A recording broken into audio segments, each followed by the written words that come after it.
വിഷമങ്ങൾ വരുമ്പോൾ പൊതുവെ റീൽസ് ഇടാറാണ് പതിവ്. അതാകുമ്പോൾ നമ്മുടെ സമാധാനത്തിന് വെച്ച് നിങ്ങളുടെ സമാധാനം കൂടി പോവല്ലോ.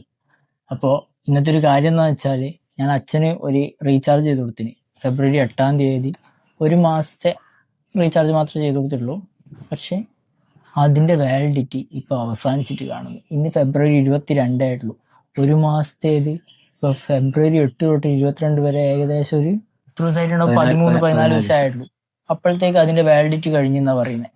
പകുതി മാസം ആകുമ്പോഴത്തേക്ക് തന്നെ വാലിഡിറ്റി കഴിഞ്ഞെന്നാ പറയുന്നത്. പക്ഷെ നമുക്കൊന്ന് ആ കസ്റ്റമർ കെയർ എക്സിക്യൂട്ടീവിനെ വിളിച്ചിട്ട് സംസാരിക്കാനുള്ള ഒരു ഓപ്ഷൻ കാണുന്നില്ല. അതായത് 199-ലാണ് VIയിൽ വിളിക്കേണ്ടത്.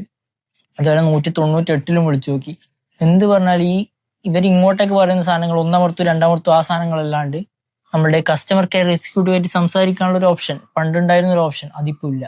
എല്ലാം കസ്റ്റമേഴ്സിന്റെ വായി മൂടിക്കെട്ടൊരവസ്ഥയാണ്.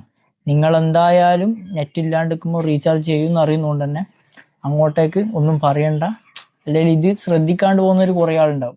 നിങ്ങൾ ചിലപ്പം ഇങ്ങനെ സമയം കഴിഞ്ഞ് വലിയ മാസം നെറ്റെല്ലാം ചെയ്യുമ്പോൾ നമ്മൾ എപ്പാന്ന് ചെയ്തെന്നുള്ള ബോധമില്ലാണ്ട് നമ്മളിപ്പോൾ ആദ്യം അടുത്ത് നെറ്റ് ചെയ്യുന്നുണ്ടാവും. നമ്മളെ മാക്സിമം ചിലപ്പോൾ ഇവർ ചൂഷണം ചെയ്യുന്നുണ്ടാവും, നമ്മളത് അറിയുന്നില്ല. അപ്പം ഇതിനെതിരെ എന്തെങ്കിലും പറയണമെന്ന് എനിക്ക് തോന്നി. അതുകൊണ്ടാണ് ഇങ്ങനെ വീഡിയോ ചെയ്യുന്നത്. VIന്റെ ആണ് നമ്മളിപ്പോൾ ഇത് എല്ലാവരും ശ്രദ്ധിക്കണം. കാരണം നമ്മൾ നെറ്റ് റീചാർജ് ചെയ്താൽ അത് എത്ര ദിവസത്തേക്കാണെന്നുള്ളത് കൃത്യമായി നമ്മൾ നോട്ട് ചെയ്യുന്നൊന്നുമില്ല. അപ്പോൾ അവര് അതിൻ്റെ ഇടയിൽ തന്നെ നമ്മളെ നെറ്റ് റീചാർജ് കഴിഞ്ഞായിട്ട് മെസ്സേജ് വരും, നമ്മൾ വീണ്ടും ചെയ്യും. അപ്പോൾ ഇത് ഒരു ദിവസം തന്നെ കിട്ടിക്കഴിഞ്ഞാൽ ഇത്തരം കുത്തക കമ്പനികൾക്ക് ലക്ഷക്കണക്കിന് ഉറുപ്പ്യ കോടിക്കണക്കിന് ഉറുപ്പ്യന്റെ ലാഭമാണ് വരുന്നത്.